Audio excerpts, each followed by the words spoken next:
Halo, assalamualaikum warahmatullahi wabarakatuh.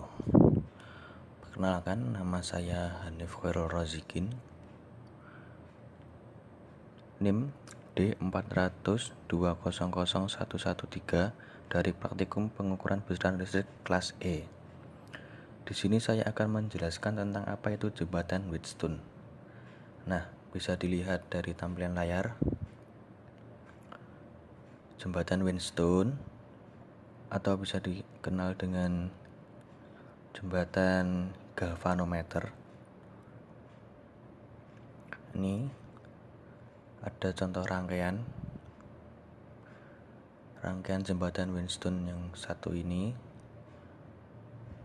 dan yang ini. Hasil pengukuran jembatan Wheatstone bisa dilihat yang ini. Untuk resistor 3 dikali dengan resistor 4 sama dengan resistor 5 dikali dengan resistor 2 dengan hasil 3000 dikali 6000 sama dengan 24.000 dikali 12.000. Hasil dari 3000 dikali 6000 tadi hasilnya 12.000,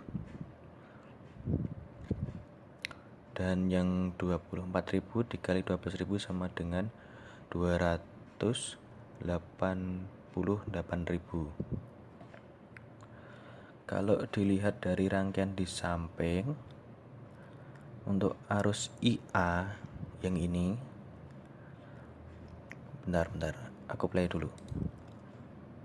Nah, untuk arus IA sama dengan 0,8 mA. Dan untuk arus IB sama dengan 0,8 mA. Kemudian tegangan VA 8 volt dan tegangan VB yang ini sama juga 8 volt. Lalu untuk arus IAB 0,02 dan arus VAB 0. 2. Untuk cara kerja rangkaian R3 ini dikalikan dengan R4 ini, dan sebaliknya ini R2 dikali R5. Untuk rangkaian Wheatstone ini yang R1 ini sebagai pengganti galvanometer karena nggak ada di sini. Fungsi galvanometer berfungsi sebagai alat ukur listrik yang digunakan untuk mengukur kuat arus dan beda potensial listrik yang relatif kecil.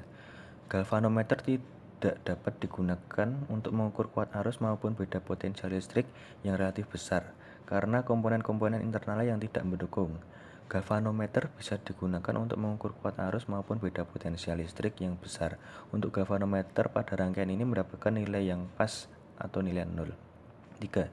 Cara kerja rangkaian jembatan Wheatstone, yaitu sirkuit listrik dalam 4 tahanan dan sumber tegangan yang dihubungkan melalui 2 titik diagonal pada kedua diagonal yang lain, yang mana galvanometer ditempelkan karena pada rangkaian ini tidak ada galvanometer sebagai pengganti dan digantikan resistor R1 ini.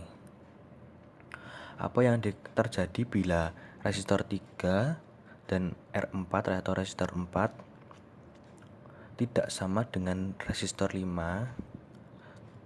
dikali resistor 1? Langsung saja kita lihat rangkaian percobaan bagaimana kalau kita ubah R5 nya.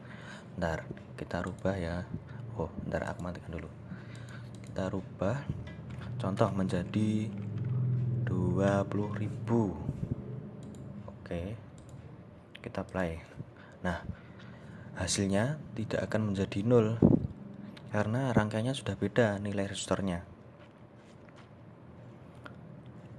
Karena dari hasil arus IA dan IB itu juga udah beda arusnya, berselisih.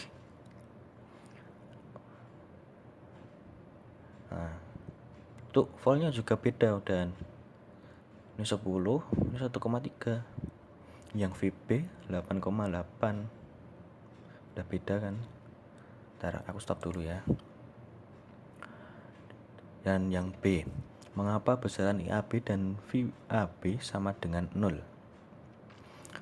Karena perhitungan harus sama karena ada galvanometernya atau resistor satunya sebagai pengganti galvanometer ini. Jadi bisa disimpulkan semua resistor dari resistor 3 atau resistor 4 dan 2 dan 5 itu sama. Dan hasilnya juga harus 0. Kalau resistornya berbeda maka outputnya akan berbeda pula.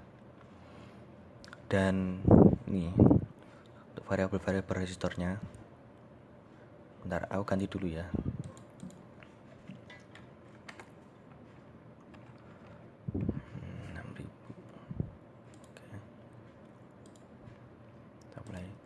Nah, akan menjadi seperti ini lagi, ke normal. Lalu untuk yang C, jika VAB dan IAB sama dengan 0, maka masih dapat dikatakan jembatan Wheatstone. Syarat galvanometer jadi bisa disimpulkan galvanometer itu nilai output harus 0. Jadi bila tidak sama maka rangkaian tersebut bukan rangkaian jembatan Wheatstone. Itu saja sih. Kalau manfaat jembatan Wheatstone di kehidupan sehari-hari, manfaat jembatan Wheatstone di bidang banyak sih. Ada di bidang perikanan, contohnya perancangan dan pembuatan perhitungan ikan secara otomatis diciptakan alat-alat dalam bidang perikanan, atau perlu diciptakan suatu alat dapat menggantikan tugas manusia untuk menghitung jumlah ikan-ikan. Untuk yang contoh kedua bisa diterapkan pada sipil atau rancangan bangunan. Salah satunya adalah dalam percobaan mengukur regangan pada benda uji berupa beton atau baja. Dalam percobaan kita menggunakan strain gauge, yaitu semacam pita yang berdiri dari rangkaian listrik untuk mengukur dilatasi benda uji berdasarkan perubahan hambatan pengantar di dalam strain gauge. Strain gauge ini direkatkan kuat pada benda uji. Ini contoh jembatan Wheatstone tadi yang percobaan. Untuk itu cukup ya, semua mesti pada tahu dan ya udah, saya akhiri. Bila ada salah saya mohon maaf, dan ada kurang saya mohon maaf. Jika ada kelebihan itu datangnya dari Allah. Wassalamualaikum warahmatullahi wabarakatuh.